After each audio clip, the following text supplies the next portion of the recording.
ஈ. ராமசாமியிடம் பகுத்தறிவு வயதாக வளர்ந்ததா தேய்ந்ததா என இந்த காணொளியில் காண்போம். தொடர்ந்து காணொளியை பார்ப்பதற்கு முன் நம் சேனலை சப்ஸ்கிரைப் செய்து ஆதரவு தாருங்கள். உங்கள் ஆதரவு நமக்கு ஊக்கமளித்து இன்னும் நம் பங்களிப்பை சிறப்பாக செய்ய உதவும். நன்றி. இனி காணொளி. பகுத்தறிவுக்கு தடை செய்யவே கிளர்ச்சிகள் என்கிற தலைப்பில் ஈ. ராமசாமி கூறியதை வாசித்தபோது அவரது பகுத்தறிவை நினைத்து சிரிக்காமலிருக்க முடியவில்லை. காரணம் ஈ. ராமசாமி 1925ஆம் ஆண்டு சுயமரியாதை இயக்கம் துவக்கி பகுத்தறிவு என பேச ஆரம்பிக்கிறார். பகுத்தறிவு பேச ஆரம்பித்த காலத்தில் அவரது நாத்திக அறிவு முன் பின்னாக அரைவைக்காட்டுத்தன்மையுடன் இருந்தால் பொறுத்து கொள்ளலாம், சகித்து கொள்ளலாம். ஆனால் பகுத்தறிவாதியாகி 40 ஆண்டுகள் கழித்தும் அவர் நாத்திக அறிவு யோக்கியதை அப்படியே இருந்தால் அவரது தாடி மயிர் நீண்டதாய் அந்த 40 ஆண்டுகள் வளர்ந்த அளவு அவர் அறிவு வளரவில்லையோ என கேட்கத் தோன்றுவது, சந்தேகம் ஏற்படுவது இயல்பு தானே. 1925 இல் நாத்திகம் பேச துவங்கிய ஈ. ராமசாமி 1965 இல் கூறியது: நம் நாட்டைத் தவிர மற்ற நாடுகளில் உள்ள மதங்கள், கடவுள்கள், சாஸ்திரங்கள் பகுத்தறிவையோ விஞ்ஞானத்தையோ புது கண்டுபிடிப்புகளையோ தடை செய்து குறுக்கே நிற்கவில்லை. உலகில் கிறித்தவர்கள், முஸ்லிம்கள் ஆகிய 2 சமுதாயமும் பெரிய எண்ணிக்கையை கொண்ட மதத்தினர்கள் ஆவார்கள். அவர்களுக்கு நம்மைப் போல பல கடவுள்கள் இல்லை, பல சாஸ்திரங்கள் இல்லை. ஒரே கடவுள், ஒரே சாஸ்திரம்தான் உண்டு. அவர்களுக்கு எல்லாம் மதத்திற்கு ஒரு தலைவன்தான் உண்டு. ஒன்று அல்லாமல் 2 என்று நம்புகின்றவன் கிறித்துவனோ முஸ்லிமோ ஆகமாட்டான். அவன் அஞ்ஞானி என்றே கருதப்படுவான். விடுதலை, செப்டம்பர் 23, 1965. ஈ. ராமசாமி என்ன கூறுகிறாரென்றால், இந்து மதத்தை தவிர ஏனைய மதங்கள், அதாவது ஈ. ராமசாமி குறிப்பிடும் மதங்கள் விஞ்ஞானத்தை அப்படியே ஏற்றுக் கொள்கிறது என்றும் அந்த மதத்தவர்கள் விஞ்ஞானிகள் சொல்வதை அப்படியே ஏற்றுக் கொள்கிறார்கள் என்கிறார். ஈ. ராமசாமி அறிவில் எவ்வளவு முட்டாள்தனம் இருந்தால் இம்மாதிரி உளறுவார்?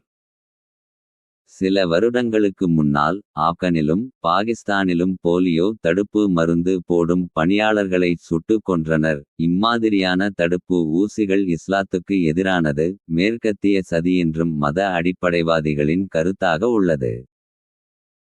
இதன் பின்னாலுள்ள மத மூடத்தனத்தை பற்றி பேச துப்பில்லாத தீக்க ஆசாமிகள் இத்தகைய செய்திகளை மூடி மறைத்து தங்கள் போலி பகுத்தறிவை காட்டிவிடுகிறார்கள். ஜியார்டோனா புருனோவை எரித்து கொன்றது எந்த மதம்? கலிலியோவை அவரின் அறிவியல் கருத்துக்காக சிறை வைத்தது எந்த மதமென எதுவுமே தெரியாமல் கிறிஸ்தவம் விஞ்ஞானத்தையோ புது கண்டுபிடிப்புகளையோ தடை செய்து குறுக்கே நிற்கவில்லை என்கிறார் ஈ. ராமசாமி தற்குறித்தனமாக. மேற்கண்ட ஈ. ராமசாமியின் பேச்சை கிறிஸ்தவ மற்றும் இஸ்லாமிய நாத்திகர்கள் கேட்டால் ஈ. ராமசாமியின் பகுத்தறிவை நினைத்து சிரி என சிரிக்க மாட்டார்கள். ஒரு மதத்தோடு அந்த இன்னொரு மதத்தை ஒப்பிட்டு பேசும்போது அந்த மதம் எல்லாவற்றையும் விட உயர்ந்ததாக இருக்க வேண்டும்.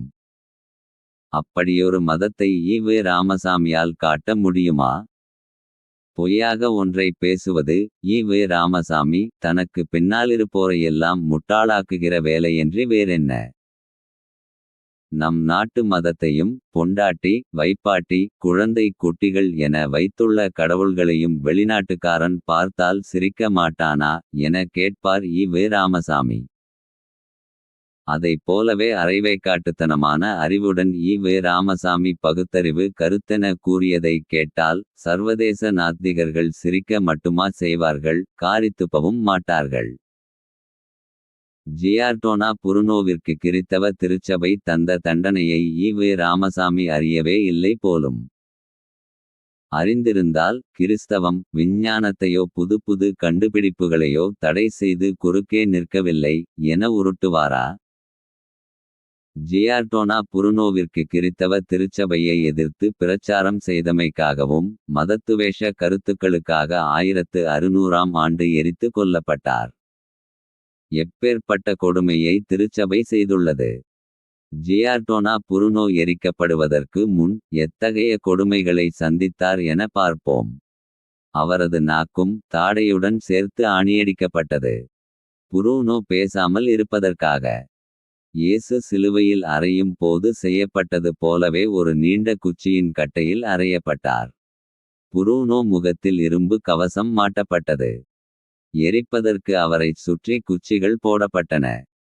இறுதியில் ஜியார்டானோ புருனோ உயிருடன் எரித்து கொலை செய்யப்பட்டார். ஆக ஒன்றைப் பற்றி பேசுகிறோம் என சொன்னால் அதனைப் பற்றி தெளிவாக தெரிந்து கொண்டு பேச வேண்டும். தங்கள் அரிப்புக்காக மாத்திரம் அரைகுறையாக பேசக்கூடாது. தங்களுக்கு அப்படியெல்லாம் பேசத் தெரியாது என பெரியாரியவாதிகள் கருதினால் அதனை பற்றியே பேசக்கூடாது. கொல்லப்பட்ட ஜியார்டானோ புருனோ நாத்திக சிந்தனை கொண்டவராக இருந்ததால் தானே இத்தனை கொடுமையும். ஈ.வே. ராமசாமி காலத்து அரைகுறை அறிவு அரைவேக்காட்டு அறிவு கி. வீரமணி காலத்திலும் தொடர்கிறது என்பது பகுத்தறிவுக்கு வேதனையளிக்கும் விஷயம். திராவிடர் கழக சொத்துக்கள் ஈ.வே. ராமசாமியின் காலத்தில் ஆயிரங்களிலிருந்தது. மணியம்மை காலத்தில் லட்சங்களில் வளர்ந்தது. கி. வீரமணி காலத்தில் கோடிகளாகிவிட்டது. ஆனால் அறிவோ எந்த விதத்திலும் வளராமல் பகுத்தறிவை காட்ட மதம் பார்த்து கொண்டு வெட்கக்கேடான வகையில் உள்ளது. கி. வீரமணியின் எடைக்கு எடை தங்கம் என்கிற கொடுமையை எல்லாம் என்னவென்று சொல்வது.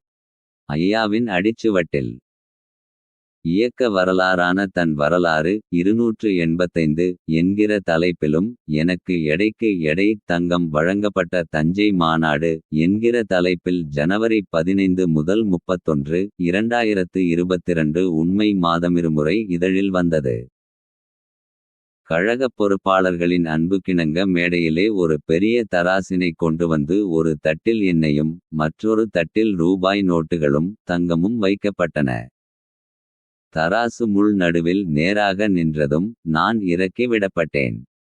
அவ்வாறு கொடுக்கப்பட்ட தங்கத்தின் மதிப்பு 1,90,00,000 ரூபாயாகும். முதன்முதலில் எடைக்கு எடை தங்கம் அளிக்க வேண்டும் என்ற கருத்தை அறிவித்தவர் பொருளாளர் கா.மா. குப்புசாமி ஆவார். அவருக்கு தஞ்சை மாவட்ட திராவிடர் கழகத் தலைவர் ராஜகிரி கோ. தங்கராசு அவர்கள் கேட்டுக்கொள்ள வைரக்கல் பொறித்த தங்க மோதிரத்தை அணிவித்தேன்.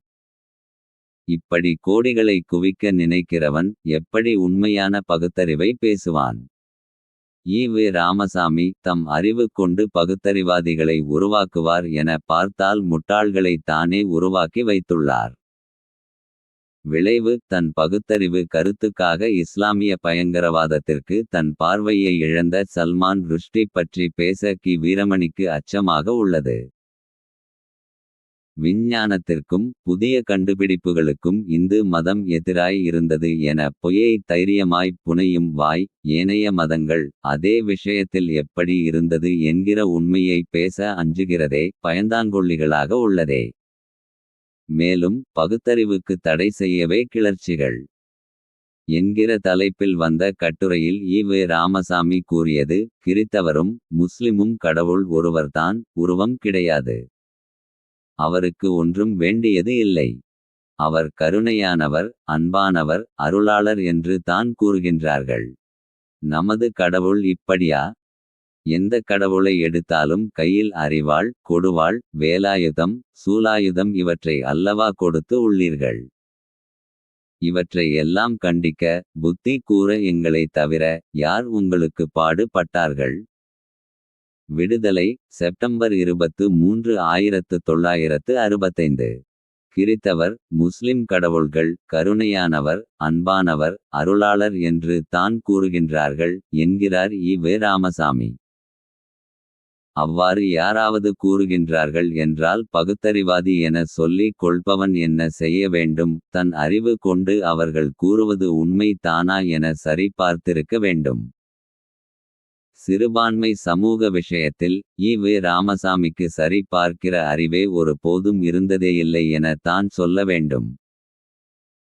இந்து மதத்திற்கும் பிற மதத்திற்கும் என்ன வித்தியாசமென்றால் இவர்கள் கடவுள்கள் வெளிப்படையாக ஆயுதங்களை வைத்திருந்தாலும் யாரையும் வெட்டு, குத்து, கொல் என சொல்லவில்லை.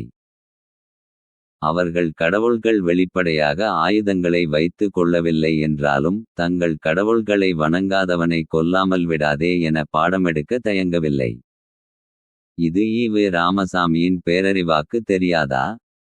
தெரியவில்லை என்றால் ஈ.வே. ராமசாமி பகுத்தறிவு பேசவே லாயக்கில்லாத ஆசாமியாகிறாரா இல்லையா? இவ்விஷயத்தில் ஈ.வே. ராமசாமியின் அரைகுறை அறிவுடன் முட்டாள்தனமான முரண்பாட்டு அறிவொன்றும் உள்ளது. அதனையும் பார்ப்போம்.